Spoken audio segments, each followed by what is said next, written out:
¿Qué ven? La profe en el PDF. Ok. Vamos a seguir con el análisis optimizante. Ni siquiera vamos a hablar del control, ¿ah? Los que no lo dieron tienen un 1 y punto. Punto. Las reglas del juego la pone el departamento y yo, no ustedes. Así que ni siquiera vamos a hablar de eso. Decisiones de localización. Continuando con análisis optimizante. Otro atributo importante en cualquier proyecto tiene que ver con la localización. ¿Por qué de esto? La respuesta se sustenta en que en general, en cualquier empresa, en cualquier proyecto, la localización es un atributo de largo plazo. A menos que sea una cuestión que no requiere una instalación física, cuando usted sí la requiere, dicha instalación es probable que usted la realice, la arriende, la compre o la haga, si es que tiene que construirla, y entonces en tal evento va a tener un carácter de largo plazo. Por lo tanto, es tremendamente importante.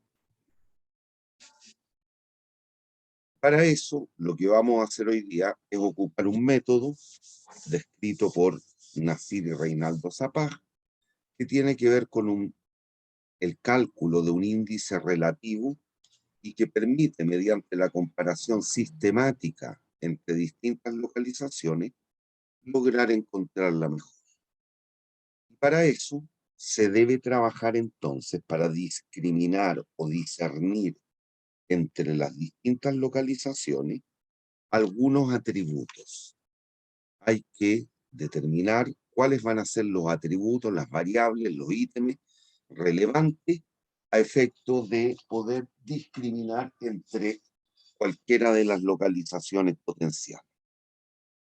Ejemplos típicos de factores localizacionales o atributos importantes son la disponibilidad de mano de obra, las fuentes de recursos donde existen las materias primas, o los insumos que se requieren para la producción de determinado bien o servicio, los mercados en términos de su tamaño, su composición etaria, su composición socioeconómica, y también la cercanía, porque tiene que ver tanto el mercado de consumidores como el mercado de proveedores, porque tiene que ver con los costos asociados a los transportes, sean de materias primas o de productos terminados, que es una cuestión general, siempre se toma en cuenta.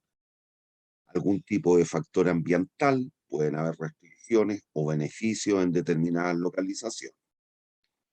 Ese ítem cada vez se ha ido convirtiendo en más importante por todo el desarrollo ambientalista que está ocurriendo en las distintas sociedades, dado el daño que le hemos hecho al planeta, es un factor que cada vez adquiere más relevancia. Y hay otro, bueno, los medios de transporte, cuáles son en términos de los vehículos. No me refiero a vehículos precisamente o necesariamente a algo, alguna carrocería con ruedas, no. Cuáles van a ser las formas de llegar a los mercados. Y ahí entran a tallar de nuevo, como dije hace un ratito, los costos de transporte. Esos son factores localizacionales clásicos. Se toman en cuenta cuando se emplea un método como ¿cuál es la ventaja? ¿Cuál es el gran atributo que tiene este método? Y es el que nos permite tomar en forma conjunta, respecto de discriminar, atributos que pueden ser o no cuantificables en dinero o en términos monetarios.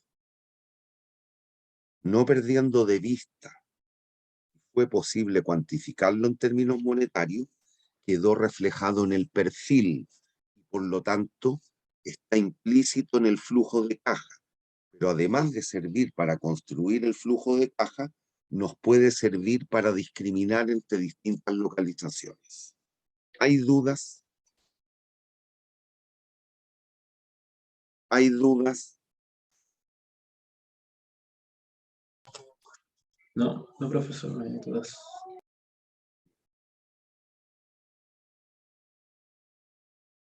Entonces, Este método, mientras yo voy hablando, les recomiendo que vayan leyendo la lámina. Este método, tal cual dije, nos permite comparar mediante el cálculo de un índice relativo distintas localizaciones. Y al igual que cualquier algoritmo de optimización, aquí vamos a definir el método o el índice a efecto de una minimización de costos. Lo que se pretende es minimizar el costo. Por lo tanto,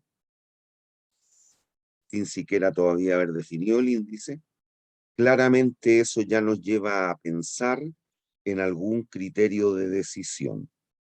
En la medida que los costos sean menores, será esa la localización por la cual debiésemos optar. Eso es lo que subyace. En este caso, debemos hacer un análisis dimensional que se basa en un algoritmo, alguna técnica, algún método, un índice que cuantifica y pondera los distintos factores localizacionales, que son los atributos o las variables relevantes.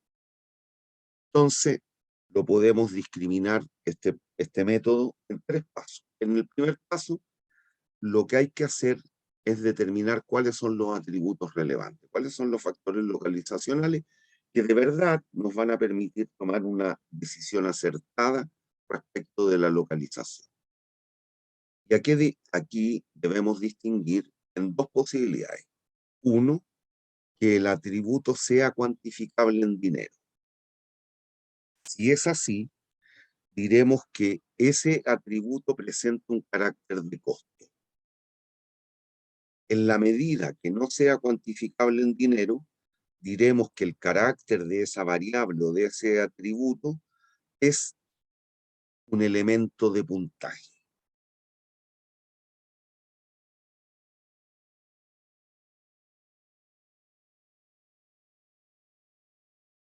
Y si estamos pensando en términos de una minimización de costos, debiéramos asignar el menor puntaje a la mejor alternativa. Para esos elementos, o esas variables o esos atributos que no son cuantificables en dinero. Un segundo paso tiene que ver con la asignación de un orden de prioridad o relevancia, o la determinación, si usted quiere, de un peso específico para cada uno de los distintos atributos. Y en ello debiera quedar plasmado la valoración que hace el tomador de decisiones de cada uno de dichos atributos. Eso significa que a algún atributo, a aquel atributo que yo encuentro más relevante, le daré un peso específico mayor y viceversa. Si se dan cuenta aquí, tal cual en el paso 1, cuando estamos trabajando con elementos de puntaje, es decir, cuestiones que no son cuantificables en dinero y por lo tanto no son objetivas, entra a tallar el carácter o el juicio subjetivo del evaluador. Se hace importante. ¿Hay dudas?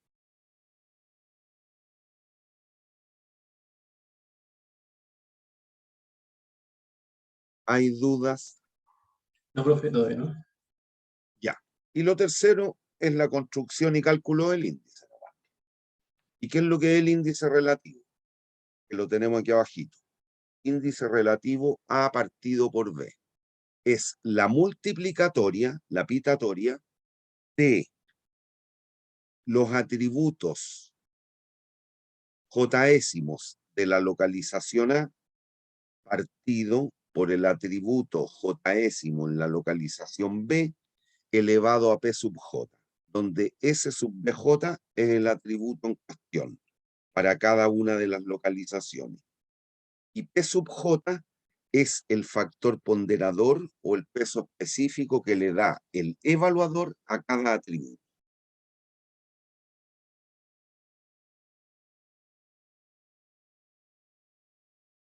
Y entonces, como lo estamos escribiendo como un cociente, podemos definir el siguiente criterio de decisión. Si el índice relativo es menor que la unidad, significa que el costo promedio ponderado de A es menor que el costo promedio ponderado de B. Por lo tanto, debiéramos optar por la localización A. Si el índice relativo es mayor que la unidad, significa lo contrario, es decir, que el costo promedio ponderado en A es mayor que el costo promedio ponderado en B. Como estamos minimizando costos, debiéramos optar por B. Por esas cuestiones del albur o del destino, nos diera que el índice relativo es igual a 1, nos debiéramos declarar indiferentes entre las localizaciones A y B. ¿Hay dudas? No, ninguna. ¿Hay dudas? No, profe, ninguna.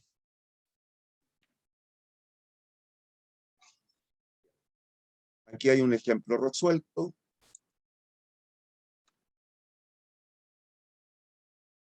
Y después vamos a hacerlo.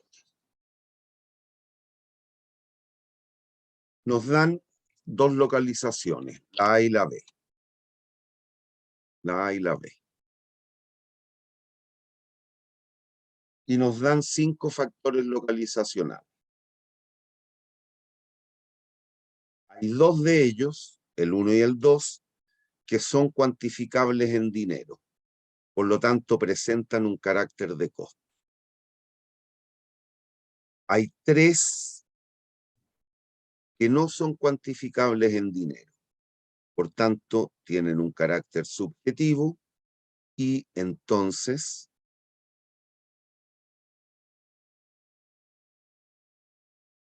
tienen un carácter de puntaje. Y ahí están los distintos valores.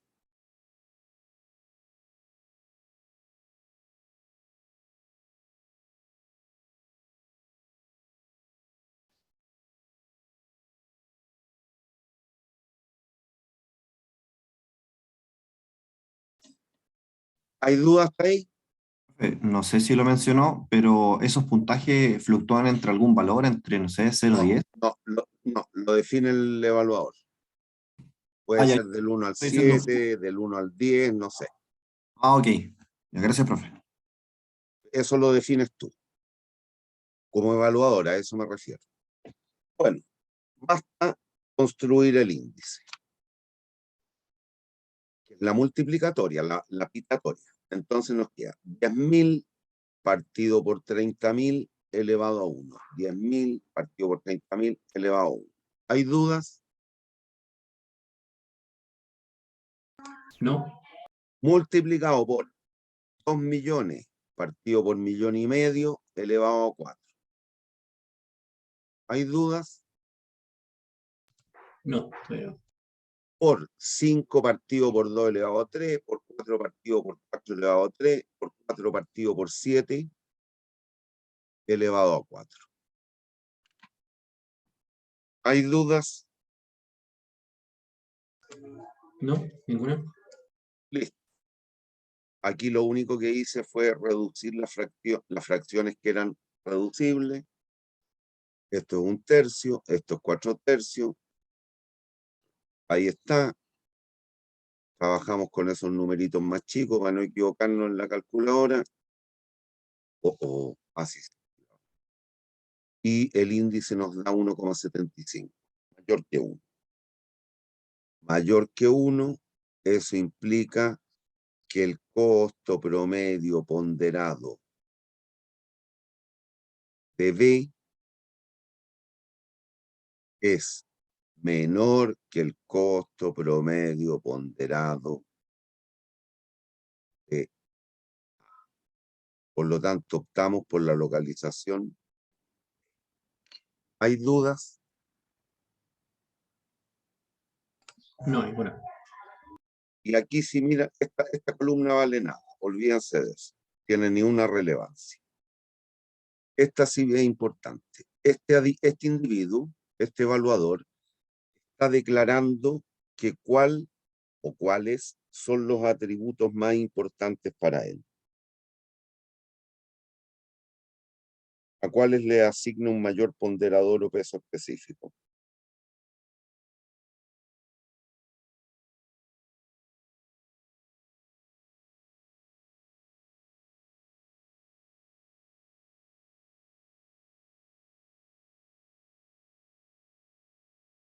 Jóvenes. ¿Es una pregunta? Sí, pues. Al factor 2 y al factor 5. Y el menos importante, El factor 1. sí. ¿Hay dudas?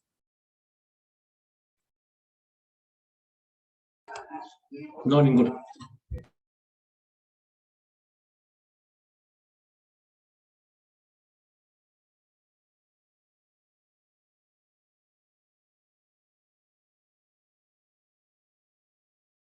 Lo que dice la otra lámina es lo que yo voy a escribir aquí.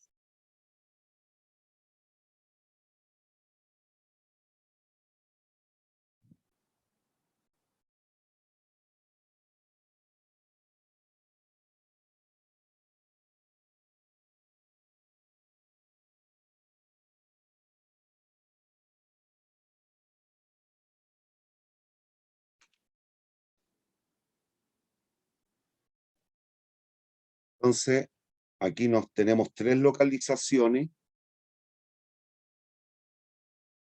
y nos piden encontrar la localización óptima. Para determinar la localización de cierta planta se estudian 3 alternativas indicadas por ABC. Se han definido 5 factores localizacionales. Ahí están. Nos dan los costos de transporte, de materia prima y de producto terminado. Según información del estudio de mercado, se pudo establecer que las ventas serían, y nos dan las ventas. Adicionalmente nos dice, la disponibilidad esperada de materias primas y mano de obra fue calculada con una puntuación relativa en una escala, que es la pregunta que me hizo un compañero hace un rato, en una escala entre 1 y 10. Los resultados fueron, a mayor puntuación, mejor disponibilidad. Nos dan disponibilidad de materia prima, disponibilidad de mano de obra. Voy a ir a la lámina siguiente para que lean lo que sigue solamente. Pero después me devuelvo a esta hoja. Los factores localizacionales fueron priorizados de acuerdo a la siguiente puntuación en una escala independiente de 1 a 10. Ahí están. Según esta escala que se asignó, ¿cuál es el factor más importante para este evaluador?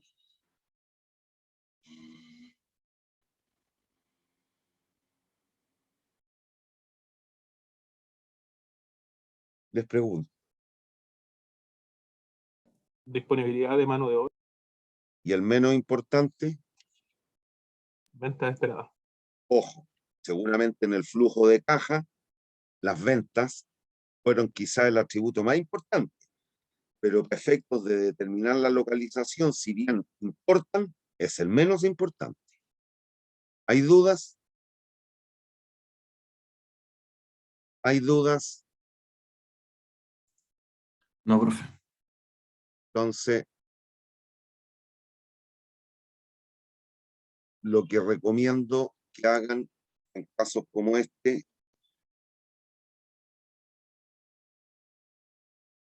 una tabla donde lleve todo en uno la información.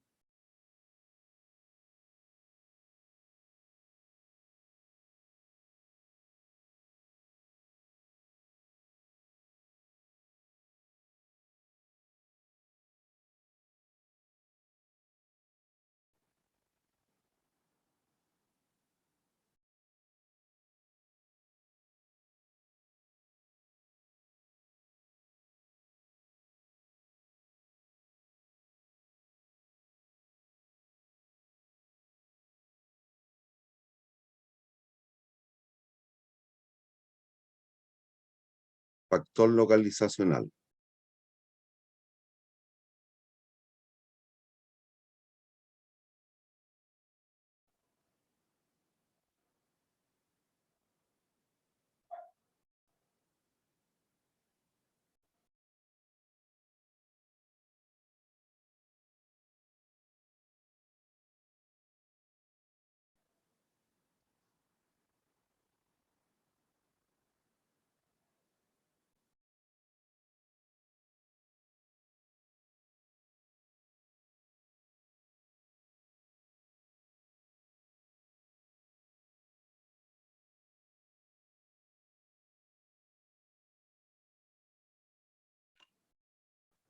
Que observan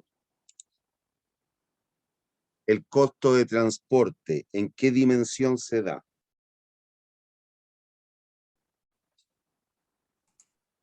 Cuantificable. En dinero. Ujú. Se da en pesos, en unidades monetarias. Por tanto, es cuantificable en dinero. Eso significa que es un elemento de costo o de puntaje. De costo Las ventas también. y las disponibilidades de materia prima y productos de materia prima y mano de obra. De puntaje. Entonces aquí apuntamos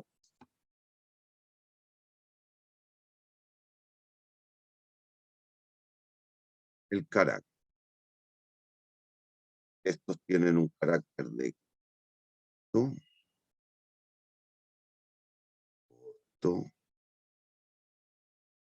costo, puntaje, puntaje. ¿Hay dudas? No, profe, ningún.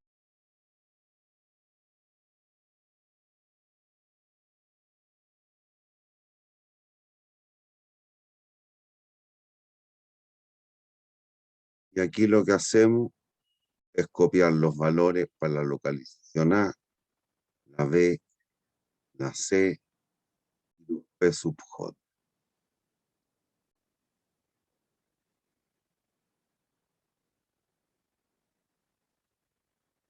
Los tenemos ahí. 2, 2, 1, 6, 7. Devuelvo para ir a recordar los valores, no me acuerdo.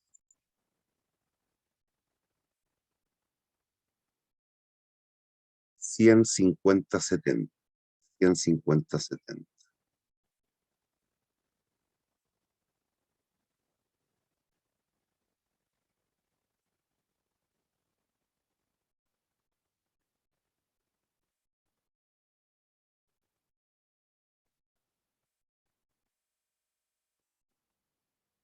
$80, 120, 20.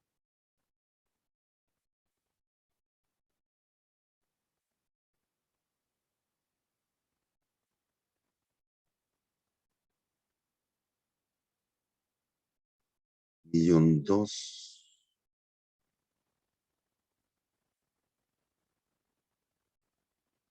900.000, 500,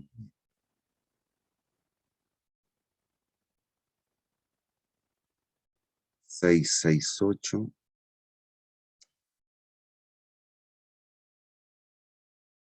6, 6, 8, 10, 6.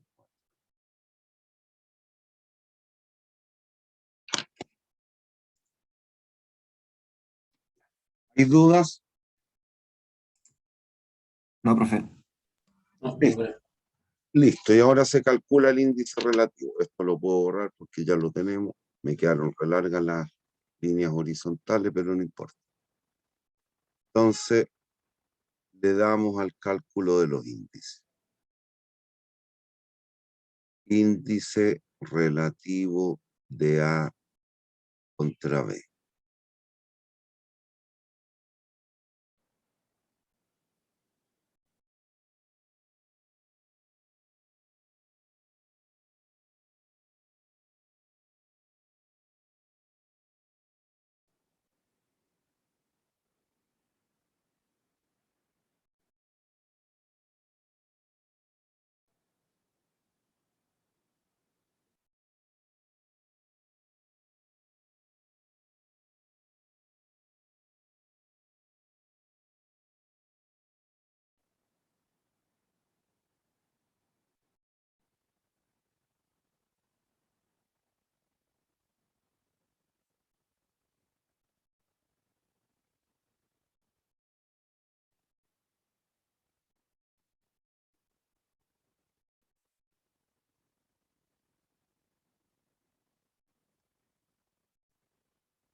Cuidado, lo que yo escribí tiene un error.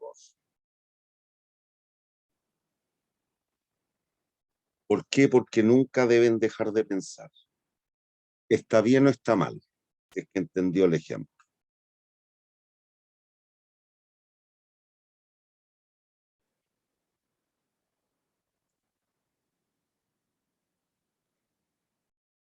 Es difícil, pero lean el último párrafo antes de la última tabla.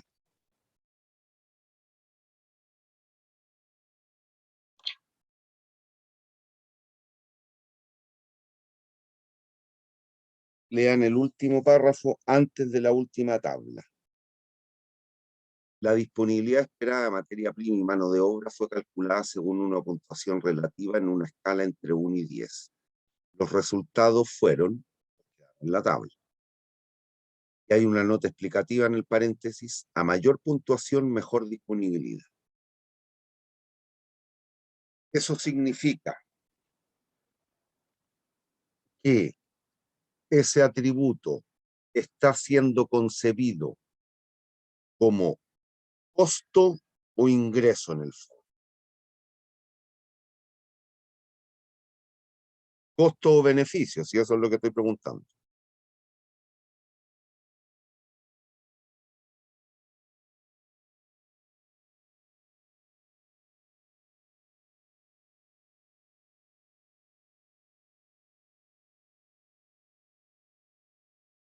Niños, el método se define para costos, que es lo contrario a un beneficio. Por lo tanto, cuando me dicen que fueron categorizados los atributos, esos dos últimos, dándole el mejor puntaje a la mejor alternativa, lo están presentando como costo o beneficio. Beneficio. Entonces hay que tener cuidado, debiéramos trabajar con el concepto de costo de oportunidad. ¿Qué significa eso? Por ejemplo, lo voy a explicar con el último, disponible a mano de obra. Cuando yo opto por la disponibilidad, que es lo que hicimos hace mucho tiempo en un par de ejercicios, en el del camión específicamente, que cambiábamos un camión o no cambiábamos un camión. Que es un camión que ya tenía 2 años de uso, si lo comparábamos contra un camión alternativo de 8 años, ahí está metido, y en toda decisión está metido el concepto de costo-oportunidad. Entonces aquí tiene que trabajar con el concepto de costo-oportunidad. Cuando usted opta por la decisión, por la localización A, usted renuncia a la B. Ese es el costo de la decisión. ¿Qué significa eso? Que aquí el último sumando yo lo debiera escribir como 6. Partido por, cuando decido por B, voy a tener una disponibilidad en esa escala de 6 puntos. Y renuncio al 10. El costo de haber tomado la localización B es el no tomar el de la A, 6 décimos. Si observan, este es el inverso multiplicativo del que yo escribí. El recíproco. Por lo tanto, ¿cómo lo subsano? Al tener la expresión, para hacerlo rapidito y solo pensar al final. Lo que hago es, dependiendo si el elemento de verdad es un beneficio en vez de un costo, elevo a la potencia negativa. Ahí lo que estoy haciendo es trabajar con el recíproco. Y por otra parte, las ventas representan beneficio o costo. Beneficio. Por lo tanto, ocurre exactamente lo mismo. Trabajo con el costo de oportunidad. Ahí está. Y le cambio el signo a la potencia. Y ese número hay que calcularlo.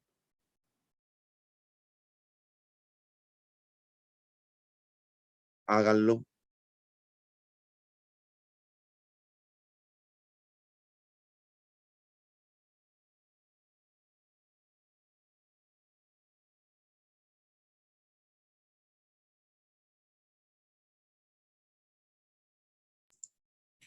$0,037.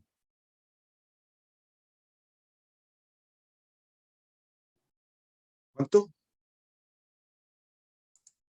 0,037.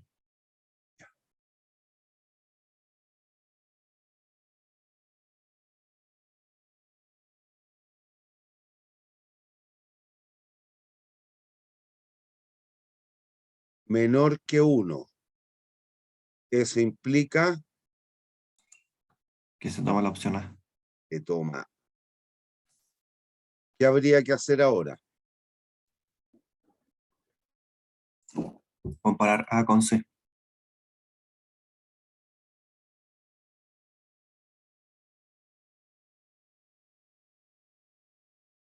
A con C. Ya, aquí voy a omitir 100.000 partido por 70.000 es lo mismo que 10 partido por 7. A 2 por 80.000 dividido por 20.000, 4.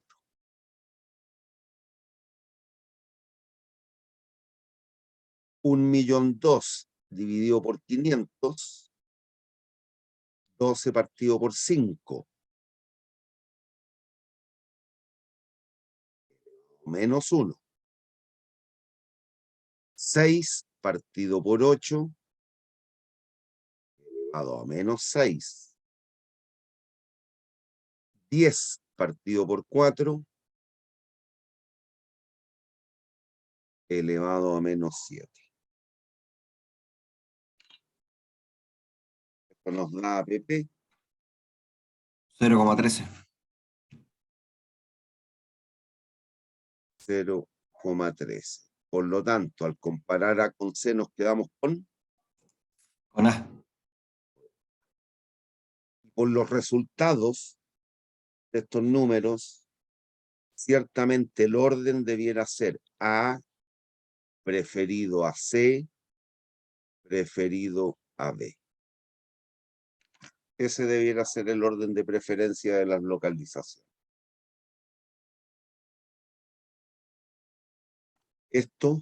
Este número es bastante más cercano a 1 que S. Por lo tanto, C es menos malo que A respecto que B.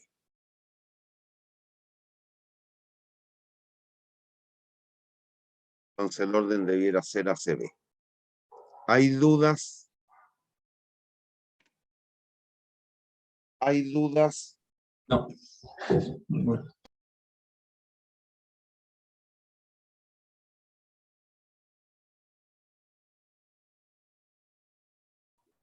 Ahí la tienen bien hecha.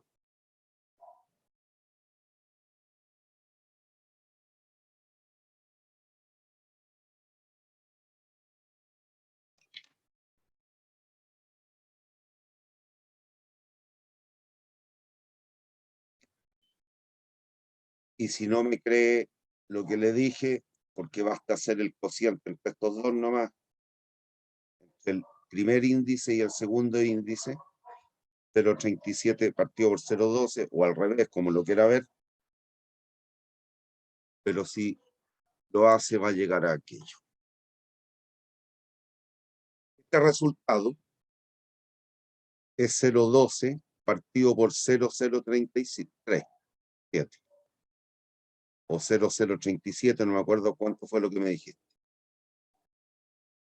El cociente entre los dos índices. Esto, ¿no? Entonces el orden de prelación sería ese. ¿Hay dudas?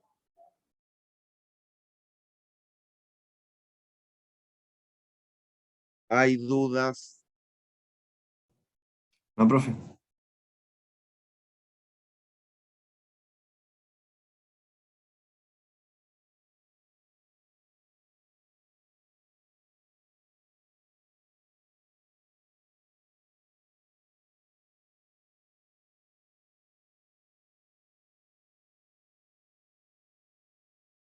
Ya.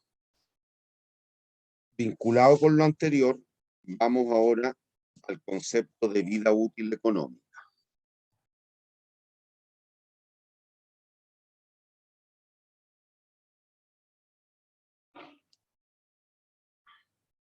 La vida útil económica, a diferencia de lo contable, da cuenta de la frecuencia por la cual debe ser reemplazado un activo. ¿Se acuerdan el ejemplo que vimos hace mucho tiempo atrás de una cañería que cuando vimos Gradiente, de una cañería que perdía gas a razón de 60 pesos al año, del año 6 en adelante, que vimos o comparamos la opinión del gerente de finanzas que decía que había que cambiarla cada 10 y el gerente de operaciones decía que había que cambiarla cada 15? ¿Se acuerdan? ¿Sí?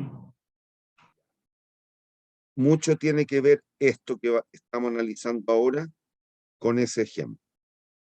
Acá, según la información que se nos dan y que van a leer, claramente se identifica que la vida útil contable de los camiones que está usando la empresa es 5 años, por la estructura de los datos. Aquí están, en la tabla.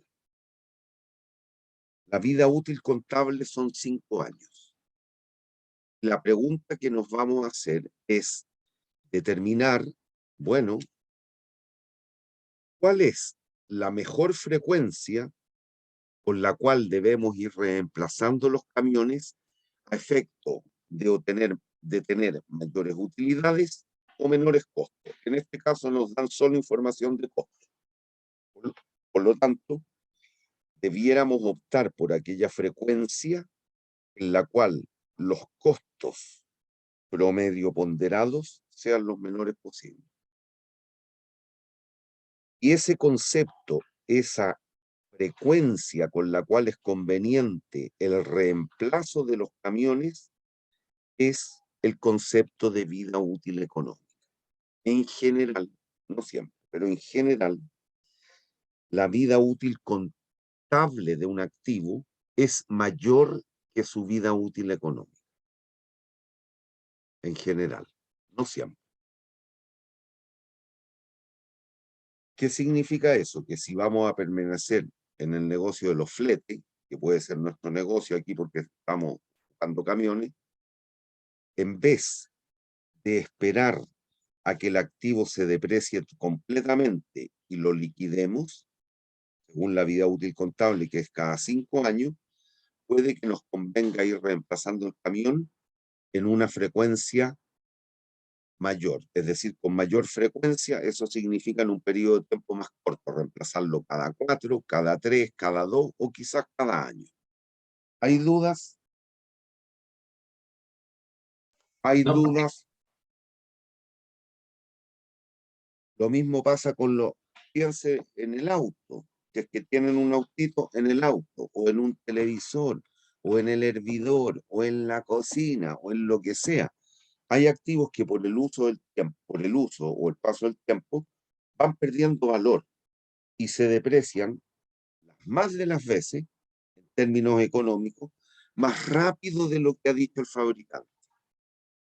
El último hervidor que yo me compré, ahí en el Líder, supuestamente iba a durar 2 años.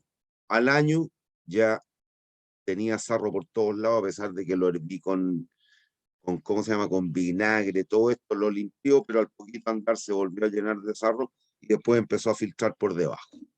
No duró los 2 años que decía el fabricante. Entonces lo tuve que reemplazar.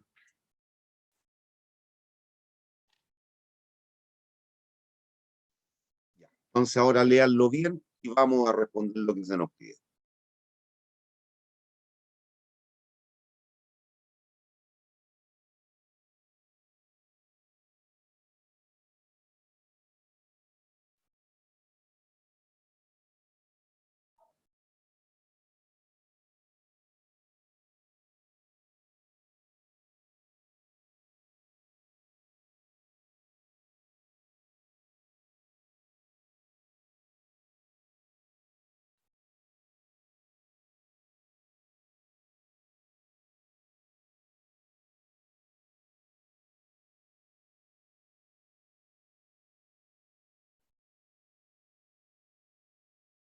La pregunta que es la importante, la otra la puede analizar solito después pensando, eso sí.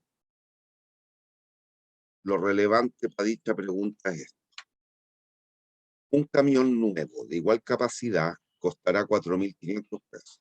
Los costos de operación previstos a partir de registros antiguos o históricos incluyen mantenimiento, reparación, combustible, llantas, impuestos, contratación de otros transportes cuando falla el equipo, etc. Todo lo que se le ocurra está metido en el flujo, en el perfil.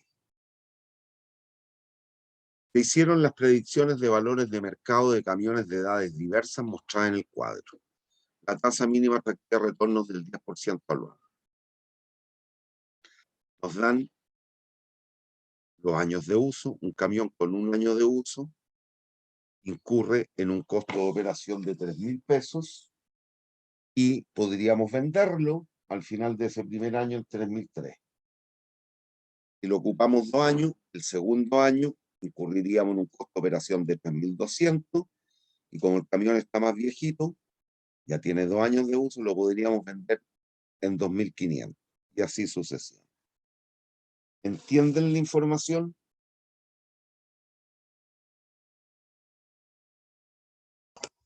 ¿Sí? Al igual, el atributo que nos molestó en el ejemplo de la cañería, el berroeta está presente, ¿o no? ¿Berroeta está? No está, parece.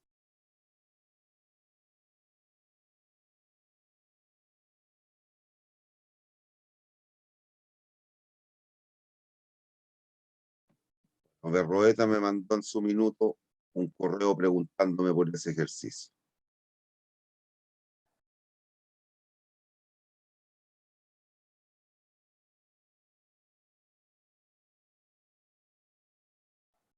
Eso me acredita que sí lo vimos. Bien, entonces el atributo que nos molestó en ese minuto era la vida útil, porque un gerente decía cámbielo cada 10, el otro decía cámbielo cada 15. ¿Y qué fue lo que hicimos en ese minuto? Calcular el CAUE, o costo anual uniforme equivalente. Aquí, como el atributo distintivo es el tiempo, también debiéramos tratar de encontrar entonces el costo promedio ponderado anual, o en otras palabras, el CAUE.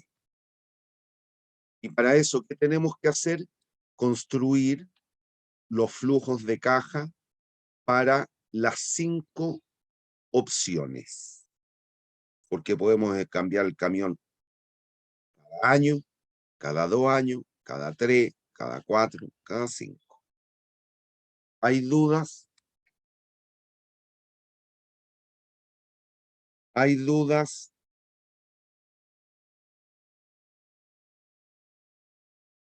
¿No? Entonces, lo primero es construir, perdón, ahí sí, los flujos de caja para cada proyecto. ¿Por qué digo para cada proyecto?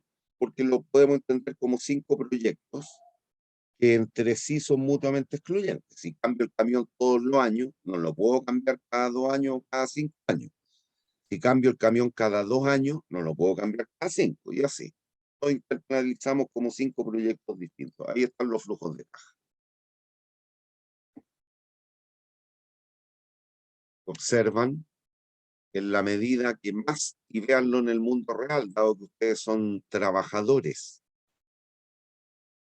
laborantes, los costos de operación, ¿qué le va ocurriendo en el tiempo? Aumentan. Y eso es un hecho para los activos fijos. Mientras que el valor de rescate o residual, el valor de liquidación en el mercado de los activos usados, en la medida que el activo es más viejito, podemos obtener un mayor o menor valor por él. Menor. Menos. Menos que se trate de una antigüedad, pero estamos diciendo que este camión debiéramos guardarlo y venderlo en 200 años más. Ahí va a ser una reliquia. Algún coleccionista podría comprarlo en una cifra absurda, pero no es el caso. Aquí estamos hablando de la economía real, de lo que le ocurre al común de los individuos de una sociedad. ¿Hay dudas? No a los casos marginales. y con eso no connoten marginal en términos peyorativos. Marginal, recuérdese, lo vieron en economía, marginal es lo distinto, lo diferente en el fondo. Un coleccionista de automóviles o de camiones no es el comportamiento normal de un individuo de cualquier sociedad. Los coleccionistas de camiones, en un caso como este, son los menos. Existen, deben existir por ahí, pero deben ser, no sé, pues, 10 personas en Chile, si es que estamos hablando de casi 18 millones de personas. Entonces es un caso marginal. Y cualquier teoría, cualquier ley legisla para el promedio, no para el marginal, a pesar de que algunos convencionales opinan lo contrario. Pero bueno, eso es porque son pobrecitos de conocimiento. Están muy depreciados conceptualmente o cognitivamente. ¿Hay dudas? ¿Hay dudas? ¿No, profe? Ahí están los flujos. Pescar la información de la tabla y tirarla al Excel, ¿no? Ahí está. ¿Hay dudas? Entonces, si se fijan, como básicamente tenemos datos de costos, los costos los tomé con signo positivo y el valor de venta del camión viejo, que es un ingreso, con signo negativo. Entonces aquí podemos calcular los valores presentes de costo para cada una de las 5 opciones. Pero recuerden, el valor presente de costo hace las veces de un costo fijo y los costos relevantes para la toma de decisiones son los costos variables. ¿Qué significa que algo sea símil a un costo variable? Que está relativizado respecto de algún atributo. Y en nuestro caso, ¿cuál es el atributo distinto entre estos 5 proyectos? Si se dan cuenta, el costo de inversión es siempre el mismo, 4.500. 4.500. Siempre la inversión es la misma. ¿Qué es lo que cambia? La vida útil. Por lo tanto, el atributo que nos molesta es el tiempo, entonces hay que relativizar el costo respecto del tiempo. ¿Qué indicador de eficiencia económica conocemos para eso? El CAUE, costo anual uniforme equivalente. Costo anual uniforme equivalente. Entonces, conocido los flujos, calculamos los BPC y obviamente se cumple el valor presente de costos en la medida que más ocupamos el camión, tiene que ir siendo mayor. Obvio. Estamos en el fondo considerando básicamente los costos de operación. Por lo tanto, ese costo tiene que ir siendo mayor cada vez. ¿Hay dudas? ¿Hasta aquí? ¿Hay dudas? No, hasta acá no. Listo. Y a partir del BPC, o valor presente de costo, ¿qué es lo que hacemos finalmente? Calcular el CAUE. ¿Cómo calculamos el CAUE? Como la ponderación, el prorrateo del valor presente de costos en el horizonte que representa la vida útil del proyecto. En el caso 1, la vida útil es 1 año, ahí está, y lo prorrateo por 1 año. En el caso 2, la vida útil es 2 años, lo prorrateo en 2. Y para el último, vida útil 5 años, prorrateamos en 5 años. Y nos da esto. Aquí sí ya puedo tomar la decisión. ¿Por qué? Pues si cambiáramos el camión todos los años, incurriríamos en un costo anual ad eternum de 4.650 pesos al año. Si lo cambiásemos cada 2 ad eternum, incurriríamos en un costo de 4.498 pesos al año. Por lo tanto, ¿con qué frecuencia le conviene cambiar el camión? Cada 3 años. Y entonces la vida útil de este tipo de camión, ¿cuántos años son?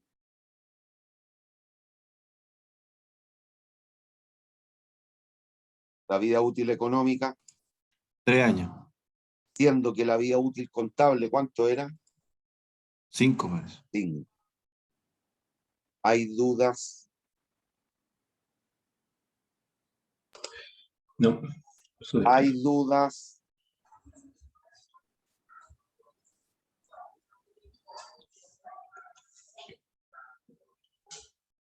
¿Hay dudas? No, profe, ninguna.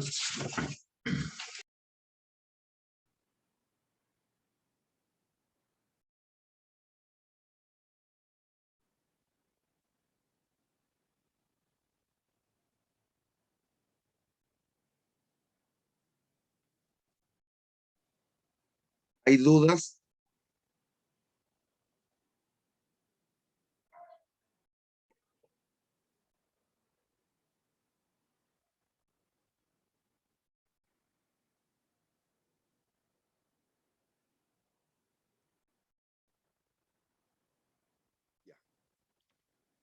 La pregunta B la van a responder solitos,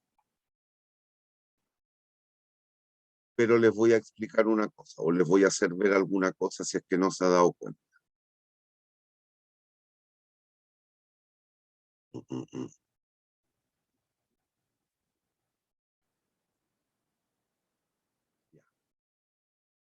La pregunta B. Para la pregunta B, además del resultado que ya obtuvimos, es relevante solo este párrafo. Léanlo y entiéndanlo.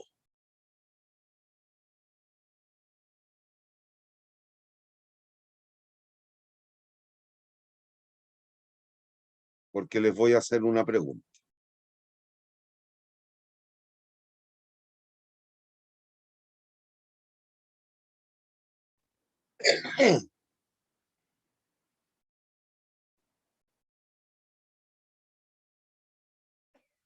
Perdón.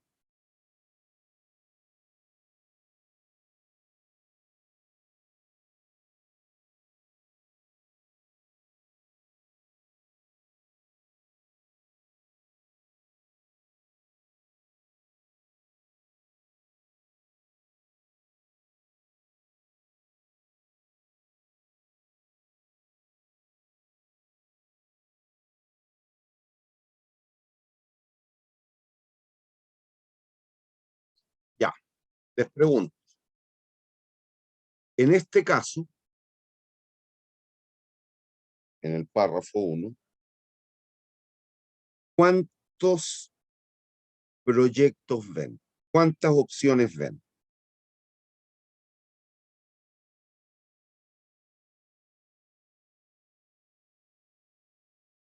Son dos opciones. Venderlo sin reparar o reparando. No.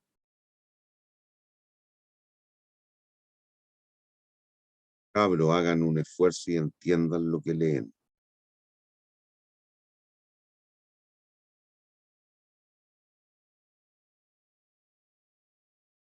¿Cuántas opciones tiene?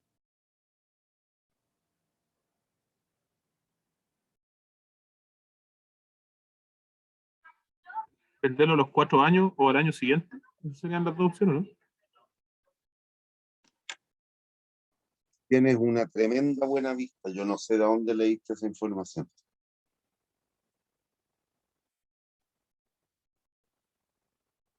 Jóvenes, en ese parrafito, en ese mísero párrafo, ¿cuántas opciones se le están presentando?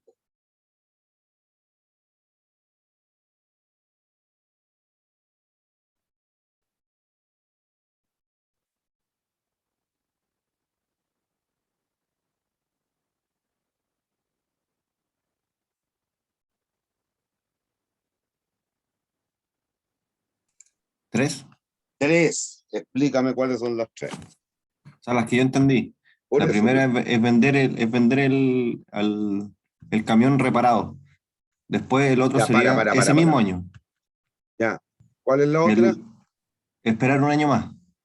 Ya, Y la otra venderlo sin reparar. listo. Efectivamente.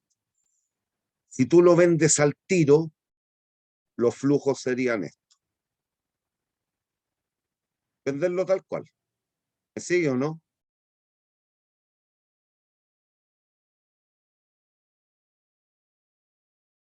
Niños, Si lo venden como está, ¿cuánto les van a pagar?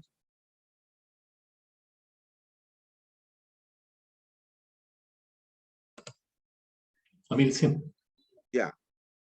Lo repara y lo venden 1400. Lo repara, supongan que lo llevan hoy día al taller, se lo entregan mañana y lo vende al tiro. ¿Cuál sería el flujo neto? 1100. Los 1100. La otra es repararlo, ocuparlo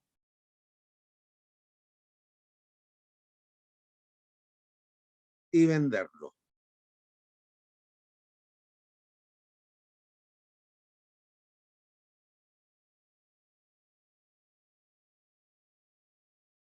Ya. Entonces determinen la pregunta B, no ahora. Determinen si conviene reemplazar el camión chocado de antes.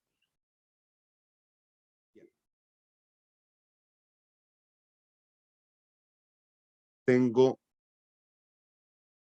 2 minutos para las 8, hacemos un recreíto de 15 y nos juntamos a las 8:13 según mi reloj.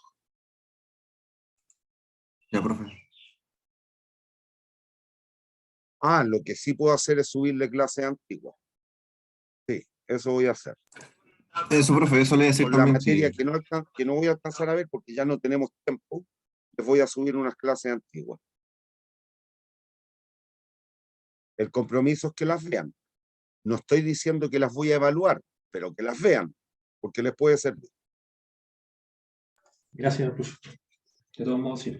Ya, y puede Gracias, en profe. una de esas que les suba alguna clase que no es de este curso, perdón, sí es materia del curso, pero no con ingeniería económica, sino que con el curso de evaluación de proyectos del turno, puede que les suba un material también aquí en las clases. Y van en la unidad respectiva. Les voy a subir algo en la unidad 7, en la unidad 6 y en la unidad 8. Profe, una ¿Vamos? consulta. Sí. ¿Cuál es la diferencia entre el curso de evaluación de proyecto y este? El horario y los alumnos. Pero la materia es la misma entonces.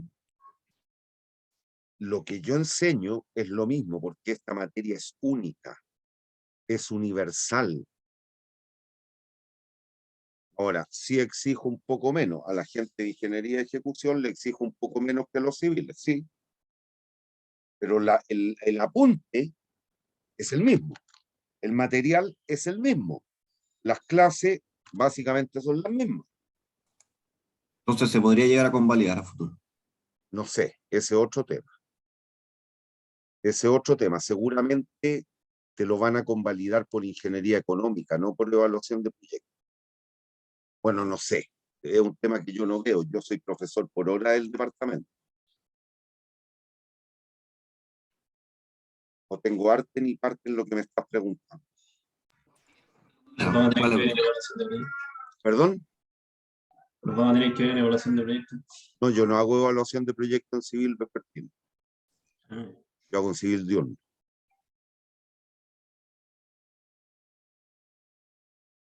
Bien.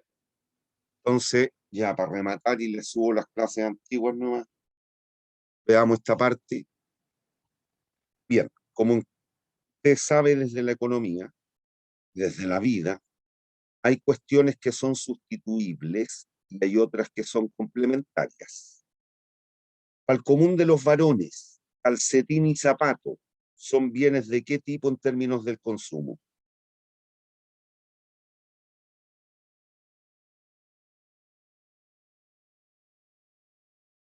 Claro, estoy recordándole cuestiones de economía que no pueden no haber visto.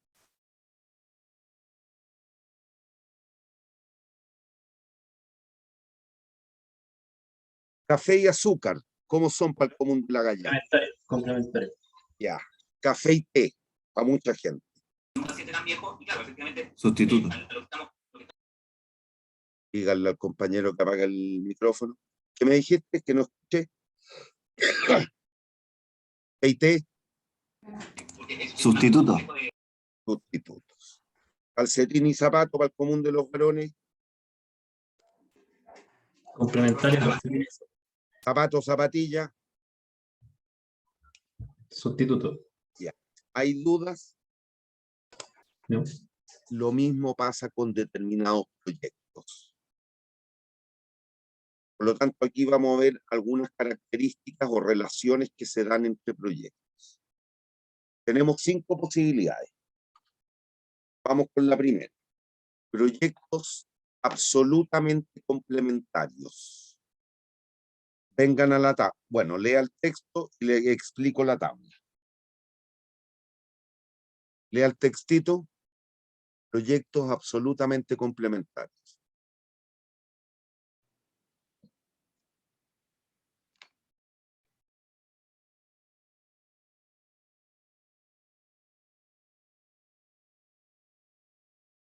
¿Ya? Entonces, observe lo siguiente, mire. Tenemos 2 proyectos, el A y el B. Cada uno de ellos, observe, tiene una inversión y flujos durante 4 años. Aquí están los flujos para el proyecto A, flujos de caja neto, y los del proyecto B. Ambos, evaluados, por ejemplo, a una tasa del 10%, presentan un VAN negativo. Eso significa que estos proyectos son buenos o malos por sí solos. Malos. Malos. Menor a cero. De ellos 2, ¿cuál haría usted? Si tuviera que elegir entre A y B, el B. No, te estoy preguntando cuál harías. Ah, ninguno. Ninguno. Bueno, Sí. ninguno. ¿Hay dudas? ¿Hay dudas? No, ninguno. Supongan que tenemos la opción de realizar el proyecto conjunto. A y B en forma conjunta.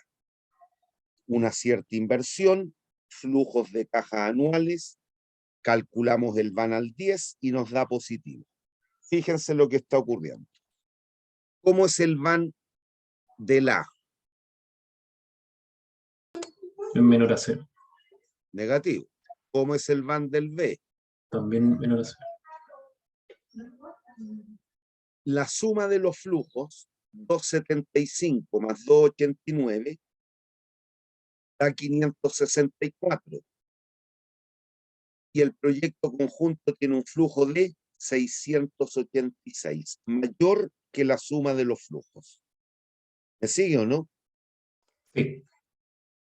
Y resulta que el VAN del proyecto conjunto, A más B, es mayor que la suma de los vanes individuales, donde estos dos son negativos en este caso, menos 128, menos 84, que el van del proyecto conjunto 170. ¿Cuál haría? ¿Cuál de los 3? Perdón. A y B. El A y B, que lo podemos internalizar como un tercer proyecto. Haríamos el A y el B. Pero fíjense en una cuestión, porque a diferencia del caso que vamos a ver a continuación, aquí ambos proyectos por separado son buenos o malos. Por separado son malos. Malos, pero el Malos. proyecto conjunto es bueno. Usted se instala con un kiosco, solo bebida, puede que le haya mal.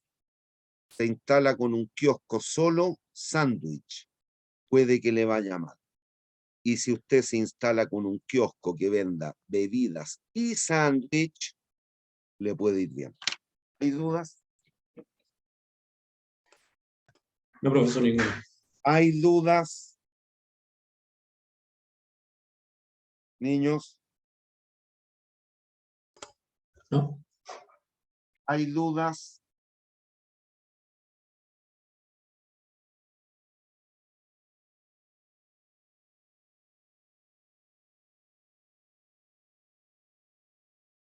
Bien. Segunda opción.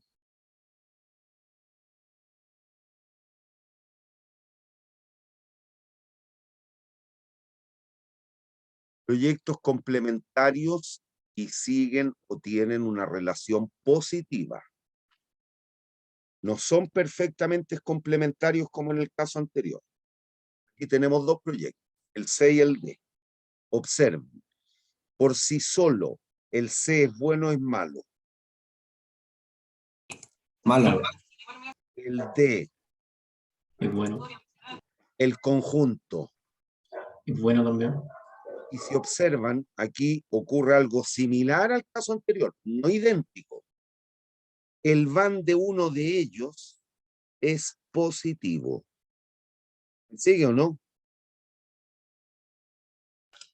Sí. La suma de los flujos del proyecto es 618. 275 más 343, 618.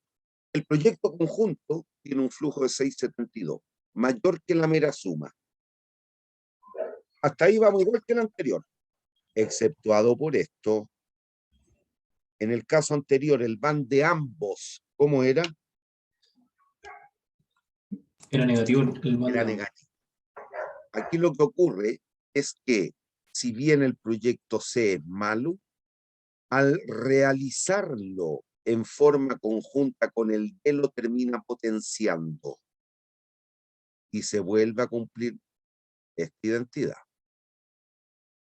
El proyecto C, a pesar de ser malo, potencia al D. Aquí los proyectos se complementan y tienen una relación positiva. ¿Por qué? Por lo que estoy diciendo. El van del proyecto conjunto es mayor que el van del mejor de ellos. ¿Hay dudas? No, ninguna.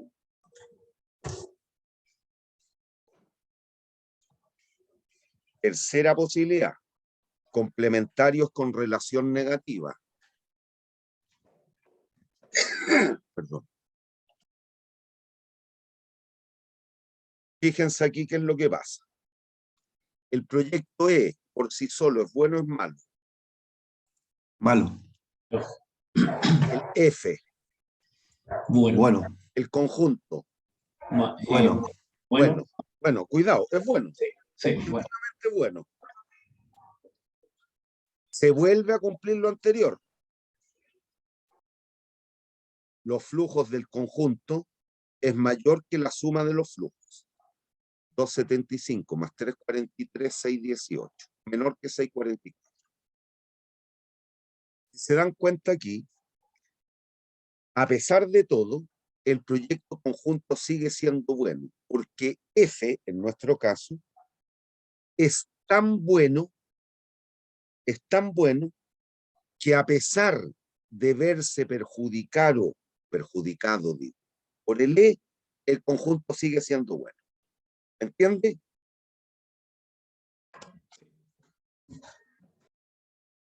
Aquí vuelve a ocurrir esto. Pero la particularidad es la siguiente. El van de E más F es menor, en nuestro ejemplo, que el van de F. ¿Me sigue o no? Sí, correcto. Por lo tanto, ¿cuál harían? El van, o sea, el F por sí solo, el proyecto F. El F por sí solo.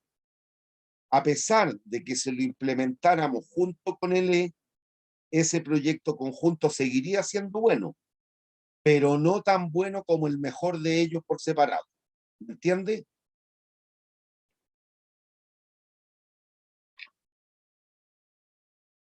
¿Entiende? Sí, bro. Ya. Cuarto. Proyectos independientes. Eso significa que la realización del uno no afecta al otro. Aquí se cumple todo como la suma. 275 más 343, 618. El flujo del conjunto es la suma de los flujos individuales. El van del conjunto es la suma de los vanes individuales. Y en este caso en particular, ocurre que uno de ellos es malo y el otro es bueno. ¿Cuál harían? H. H. El H. Supongan, hagan caso omiso por último a este número, le voy a poner otro número, 13. Si es que entendió lo que estamos diciendo, ¿Cuánto sería el van del proyecto conjunto? ¿Cuánto tendría que ser? 100. 100. ¿Cuál harían ahí? H. Como H, 87. Preferí ganar 87 que 100. Ah, perdón, lo en conjunto. Ya. Y H. ¿Hay dudas? No, ninguna, profe. Quinto, no puedo mover la transparencia. Quinto, proyectos mutuamente excluyentes. ¿Qué significa que dos cuestiones sean mutuamente excluyentes?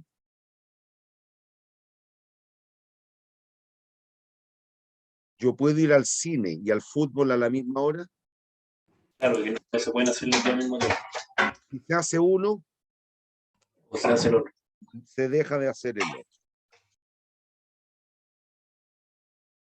¿Qué es lo que ocurre aquí? En general, cuando los proyectos son mutuamente excluyentes, podrían significar, no es que deban, podrían significar que están disputando un mercado.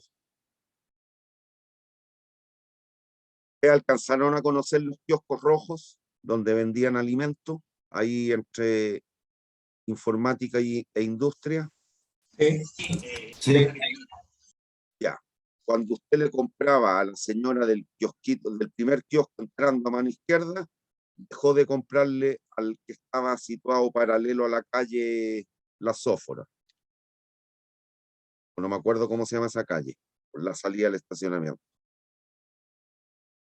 donde están los bloques. Bueno, ahí son mutuamente excluyentes. ¿Qué es lo que ocurre? ¿Se dan cuenta? En términos del mercado que pretenden satisfacer esos kiosquitos rojos, era un mismo mercado, por lo tanto se lo disputaban. Aquí pasaría lo mismo. El kiosco primero, bueno por sí solo. El kiosco del fondo, bueno por sí solo. Pero si yo me instalo con las dos, seguramente va a ser una inversión muy alta para el público objetivo que voy a poder atender. El proyecto conjunto termina siendo malo. Ambos por sí solos son buenos. El conjunto termina siendo malo porque en el fondo, lo podemos interpretar así, mucha inversión para tan poco flujo que va a generar el proyecto. ¿Por qué? Porque se disputa en el mercado. ¿Entiende? A los consumidores, a eso estoy hablando. ¿Hay dudas? Ya, siempre va enfocado al mercado, también podrían darse otras variables. En cualquier cosa, pero nunca olvide, un proyecto pretende satisfacer necesidades. Por lo tanto, siempre hay un mercado. ¿Hay dudas? No, ninguno. Bien, vamos a llegar hasta aquí hoy día. Bien, jóvenes, el próximo miércoles es la prueba. Lleguen bien estudiados y ahí podemos pactar, antes de que les dé las notas, eso sí, podemos pactar algún tipo de subsidio por efectos del control que nos dieron. Profesor, Pero la PEP 2 hasta esta materia, ¿cierto? hasta aquí, hasta esto. Ok. ¿Hay dudas? Profe, una consulta. ¿Cuánta materia pasó a faltar? Aproximadamente. ¿Una o dos clases? No, cuando este ramo yo lo hago presencial, bueno, es que además son horarios más largos. Yo hago clases de 7 a 9:30, 9:40. Es decir, hago prácticamente 2 horas y media de clase. Aquí a lo más podía hacer 2 horas. Entonces, yo te diría que nos faltó la unidad 7 y la unidad 6. Pero ojo, la unidad 7 es una clase. La unidad 7 y la unidad 8. La unidad, eso significan unas 3 o 4 clases menos que lo normal. Ya, Ojo, la 7 y la 8 faltó entonces. todos los Ya. semestres que ha sido online nunca he alcanzado a cumplir con la materia. Nunca. Producto del protocolo que definió el querido señor rector. De que como ustedes se estresan y nosotros también, tenemos que hacer clases más cortas. ¿Hay dudas? ¿Hay dudas? Profe, yo tengo una duda. ¿No existirá algún tipo de guía o algo así para poder llegar preparado a la prueba? Pero si tienen, vean el material de cada Sí, sí, he clase. visto los PDF. Sí, sí, Ya, pues, y ahí lo he en los visto también. PDF al principio de la clase aparecen ejercicios tipos que se pide que los resuelvan. Claro, sí, pero ¿no existirá algún otro tipo de guía aparte? El material de estudio, los textos, Ya. Ese es La Fontaine, ¿cierto? el Fontaine, Fontaine. o el Ya, Zapag, o el ya. Tarkin, también. Ya, perfecto. Ya, chao niños.